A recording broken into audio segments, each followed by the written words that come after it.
La primera mitad del siglo XX estuvo marcada por el estallido de dos guerras mundiales que pusieron fin al paradigma decimonónico caracterizado por la fe en el progreso indefinido, el imperialismo británico sobre el mundo y el predominio del liberalismo como modelo político y económico. Este sentimiento de desprestigio hacia aquellos ideales del siglo XIX es el que permite explicar el surgimiento de alternativas a la democracia y el capitalismo.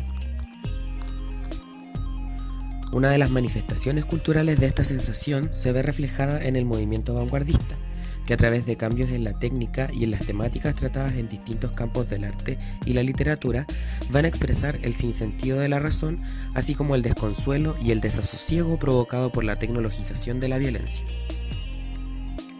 La crisis del liberalismo se manifiesta en dos facetas, una económica y otra política. Luego de la Primera Guerra Mundial, el auge económico que se vivió en Estados Unidos durante la década de 1920 se verá opacado por la profunda crisis de la década de 1930, que comienza el 24 de octubre de 1929, un día llamado el Jueves Negro, cuando se produjo una caída abrupta en el precio de las acciones. Dado que Estados Unidos se había consolidado como una superpotencia económica a nivel mundial, los efectos del quiebre de la bolsa de comercio se harán sentir en todo el mundo, provocando la búsqueda por alternativas al liberalismo económico.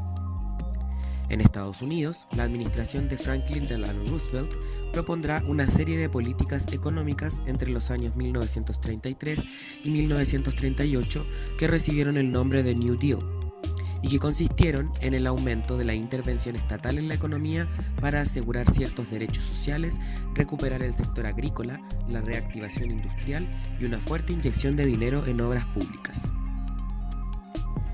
El caso latinoamericano siguió esencialmente la misma lógica, puesto que los gobiernos de la época comenzaron a implementar políticas económicas proteccionistas y desarrollaron estrategias de industrialización para sustituir las importaciones de países extranjeros. Este modelo económico se llamó el modelo Easy. En Europa, la crisis económica de los años 30 provocó una profunda recesión, sobre todo en los países más golpeados luego de la Primera Guerra Mundial. Fue precisamente en estos países donde ascendieron movimientos políticos radicales que rechazaron no solo los preceptos económicos del liberalismo, sino que también los preceptos políticos como la democracia. Estos modelos de gobierno autoritarios serán conocidos como totalitarismos. Sobre ello volveremos en un instante. Por lo pronto, debemos comprender que en Latinoamérica ocurrió un fenómeno político similar que provocó diversos intentos golpistas, tanto civiles como militares, en la región. La finalidad era sacar a las élites oligárquicas del poder. Utilizando dicha retórica en sus discursos políticos, un grupo de gobernantes populistas ascenderán desde esta época y durante la segunda mitad del siglo XX, teniendo como principales características el poseer líderes carismáticos, fuertes discursos nacionalistas y antiimperialistas y un alcance a distintos sectores sociales, sobre todo en la clase baja y la clase media.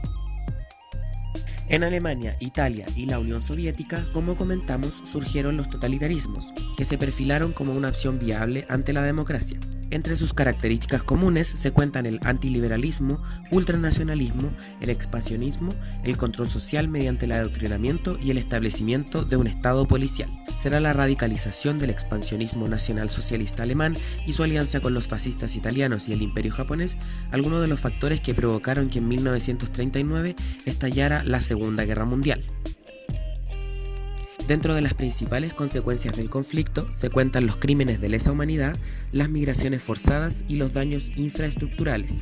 La sensación social que quedó después de los horrores cometidos durante el Holocausto nazi y la explosión de las bombas de Hiroshima y Nagasaki llevaron a los distintos países a reorganizarse internacionalmente bajo la Organización de las Naciones Unidas. La ONU se planteó como objetivos principales asegurar la paz y seguridad mundial, proveyendo un espacio para la resolución diplomática de los conflictos, garantizar la libre determinación de los pueblos asegurando la no intervención extranjera, fomentar la cooperación internacional en aspectos económicos, sociales, culturales, sanitarios, entre otros, y sobre todo la defensa de los derechos de las personas a través de la Declaración Universal de los Derechos Humanos.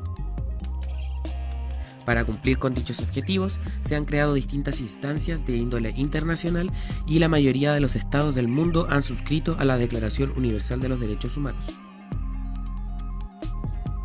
Para terminar, el final de la Segunda Guerra Mundial provocó un reordenamiento de las fronteras europeas y la división del territorio alemán bajo la administración de Estados Unidos, Francia, Inglaterra y la Unión Soviética.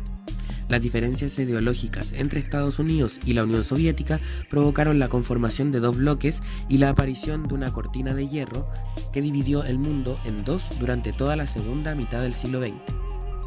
El periodo de enfrentamiento ideológico entre las dos superpotencias será conocido como la Guerra Fría.